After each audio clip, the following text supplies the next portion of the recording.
ಆರ್ಎಸ್ಎಸ್ನ ಟೀಕಿಸೋ ಬರದಲ್ಲಿ BK Hariprasad ವಿವಾದವನ್ನ ಸೃಷ್ಟಿ ಮಾಡಿದ್ದಾರೆ. ಹಿಂದೂ ಧರ್ಮದ ಆಚರಣೆ ಬಗ್ಗೆ ನಾಲಿಗೆಯನ್ನ ಹರಿಬಿಟ್ಟಿದ್ದಾರೆ. ಆರ್ಎಸ್ಎಸ್ ಟೀಕಿಸೋ ಭರದಲ್ಲಿ ಬಿಕೆ ಹರಿಪ್ರಸಾದ್ ಅವರು ಹಿಂದೂ ಧರ್ಮದ ಆಚರಣೆಗಳ ಕುರಿತಾಗಿ ಮಾತನಾಡಿದ್ದಾರೆ.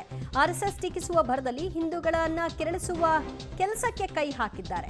ಗಣೇಶ ಹಬ್ಬದಲ್ಲಿ ಡಿಜೆ ಹಾಕೊಂಡು ಎಣ್ಣೆ ಹಾಕಿಕೊಳ್ತಾರೆ. ಎಣ್ಣೆ ಹಾಕೊಂಡು ಮಸೀದಿ ಚರ್ಚ್ ಮುಂದೆ ಡ್ಯಾನ್ಸ್ ಮಾಡ್ತಾರೆ. ಹೀಗಂತ ದೆಹಲಿಯಲ್ಲಿ ಪರಿಷತ್ ಸದಸ್ಯ ಬಿಕೆ ಹರಿಪ್ರಸಾದ್ ವಿವಾದದ ಒಂದು ಹೇಳಿಕೆಯನ್ನ ಕೊಟ್ಟಿದ್ದಾರೆ. ಆರ್ಎಸ್ಎಸ್ನ ಟೀಕೆ ಮಾಡಬೇಕು ಅಂತ ನೀವು ಹಿಂದೂಗಳ ಆಚರಣೆಯನ್ನು ಕೂಡ ಟೀಕಿಸ್ತಾ ಇದ್ದೀರಾ. ಇವರು ಸಾಂಸ್ಕೃತಿಕ ಸಂಘಟನೆ ಅಂತಾರೆ, ಎಲ್ಲೂ ಕೂಡ ಸಾಂಸ್ಕೃತಿಕ ಸಂಘಟನೆ ಮಾಡಿಲ್ಲ. ಇವರು ಧಾರ್ಮಿಕ ಸಂಘಟನೆ ಅಂತಾರೆ, ಧಾರ್ಮಿಕ ಸಂಘಟನೆ ಏನು ಮಾಡಿಲ್ಲ.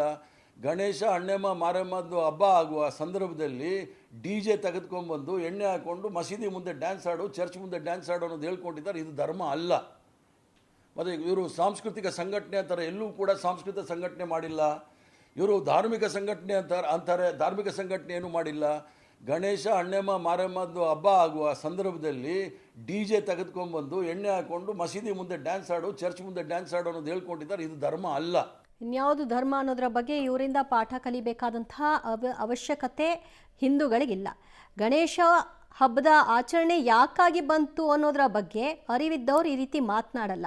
ಡಿಜೆ ಹಾಕಬಾರ್ದು ಅಂತ ಏನಾದರೂ ನಿಯಮ ಇದೆಯಾ? ನಮ್ಮ ಸಂಭ್ರಮವನ್ನು ಅಲ್ಲಿ ನಾವು ವ್ಯಕ್ತಪಡಿಸಬಾರ್ದು ಅನ್ನೋದಕ್ಕೆ ನಿಯಮ ಇದೆಯಾ? ನಿಮಗೆ ಮಸೀದಿ ಮುಂದೆ ಚರ್ಚ್ ಮುಂದೆ ಹೋಗುತ್ತೆ ಅನ್ನೋದೇ ಒಂದು ರೀತಿ ಇರಸು ಮುರ್ಸು. ಆ ಕಾರಣಕ್ಕೆ ಇದನ್ನೆಲ್ಲ ಟೀಕೆ ಮಾಡ್ಕೊಳ್ತಾ ಹೋಗ್ತೀರಿ ಅಂದರೆ ಏನು ಹೇಳಬೇಕು?